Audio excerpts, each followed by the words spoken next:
TGV Hindi में आपको फिर से स्वागत है और आप हमारे इस सफर में जुड़ने के लिए बहुत बहुत धन्यवाद। और हम आज का मेन स्ट्रीम कॉन्वर्जेशन शुरू करते हैं। हम आपसे जानना चाहते हैं कि आपका गाइडिंग वॉइस कौन है, आपका मार्गदर्शक स्वर कौन है।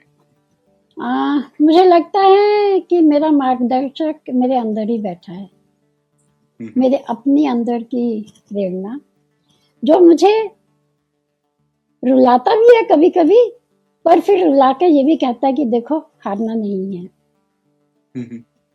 और एक डिटर्मिनेशन जो मुझे लगती है, जो मेरे में मुझे लगता है कि मेरी एक क्वालिटी है कि अगर मैं कोई चीज़ ले लेती हूँ हाथ में, तो जब तक मैं उसको किसी किनारे या सीधे नहीं लगाती ना, तब तक उसके पीछे लगी रहती हूँ। वो चाहे छोटी सी चीज़ हो, चाहे लेखन हो, चाहे ऑफिस में कोई कमिटमेंट हो, किसी के लिए कुछ करना हो या अपने लिए भी कुछ करना हो। अपने लिए कुछ करना हो तो शायद कभी कभी मैं छोड़ देती हूँ, इतना सीरियसली नहीं लेती।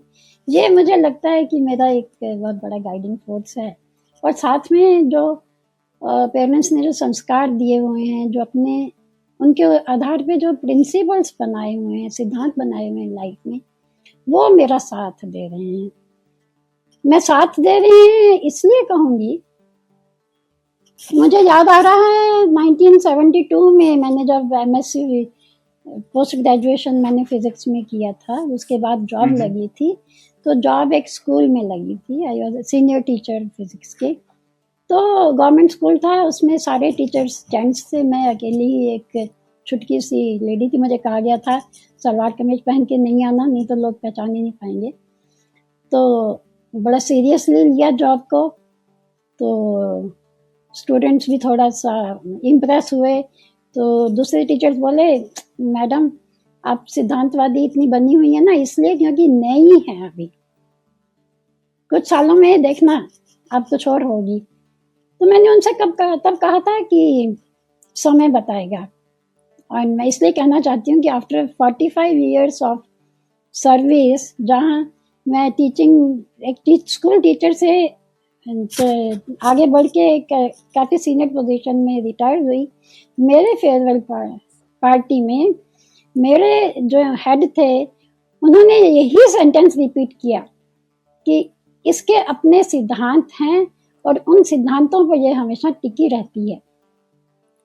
तो मुझे लगता है कि वो जो मेरी वॉइस थी, मेरी जो इनर स्ट्रेंथ थी, गाइडिंग वॉइस थी, उसने मेरा साथ दिया और शायद अभी भी दे रही है।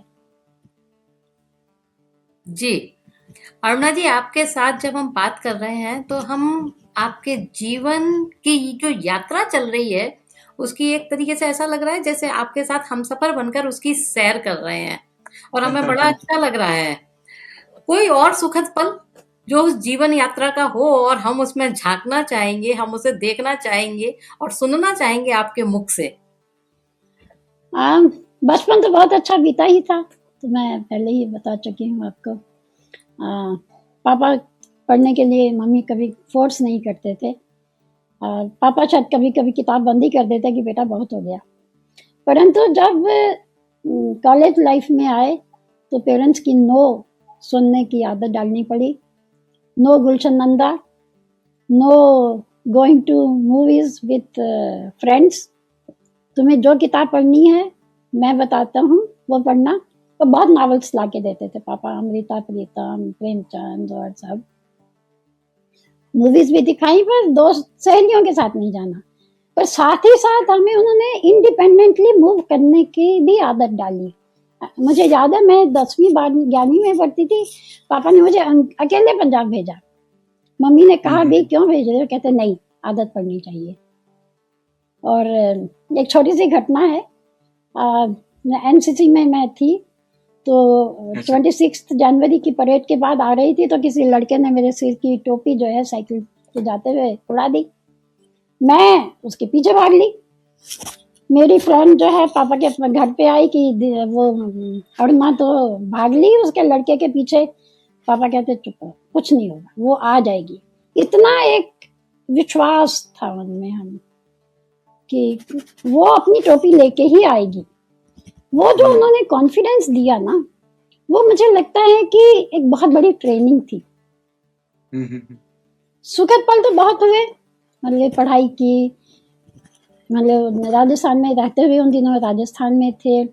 एमएससी के लिए पापा ने हॉस्टल में जाने दिया। फिर इंडिपेंडेंस जो आई within the limits of जो हमारे घर के अपने संस्कार थे, तो एक बहुत अच्छे पल थे वो, खुशी के।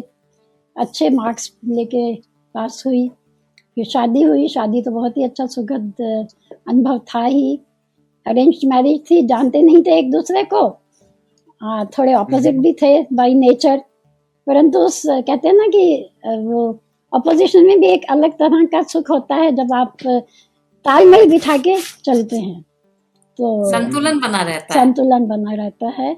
तो मेरे हस्बैंड तो बहुत ही, मैं तो कह सुलझे हुए इंसान थे। मैं इतनी सुलझी हुई नहीं थी, क्योंकि मेरा बचपन इतना टफ नहीं रहा था, उनका टफ रहा था।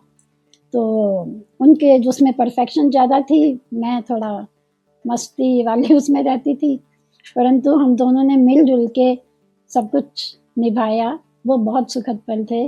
बच्चे हैं मेरे 2, वो भी अच्छी तरह से सेट हो गए हैं। बस चलता रहा। फिर उतार चढ़ाव तो आते ही हैं। सबसे बड़ा उतार तो यही आया कि वो अचानक कोरोना के चपेट में आ गए, तो बहुत दुखद पल था वो भी, इसलिए भी कि उस काल में कोई था नहीं कि जिसके मैं कंधे पे सिर रख के अपना दुख शेयर कर पाती, पर वर्चुअली सबने बहुत हेल्प किया। और सबसे बड़ी हेल्प तो मेरे को लेखनी ने मेरी दी। सो मैं उससे उबर पाई, बच्चों से जुड़ी, कुछ ब्लाइंड गर्ल्स को पढ़ाना शुरू किया, 1-2 और इंस्टीट्यूशन से भी जुड़ी हुई हूँ, तो उन्होंने फिर उभार दिया मुझे। ये है छोटी सी जीवन गाथा। अरुणा जी, एक बात कहूंगी, आपने बीच में कहा कि मैं इतनी सुलझी हुई नहीं हूँ, लेकिन आपके व्यक्तित्व को जितना हम आज जान रहे हैं इस मंच के माध्यम से, आप उतनी उलझी हुई भी नहीं है।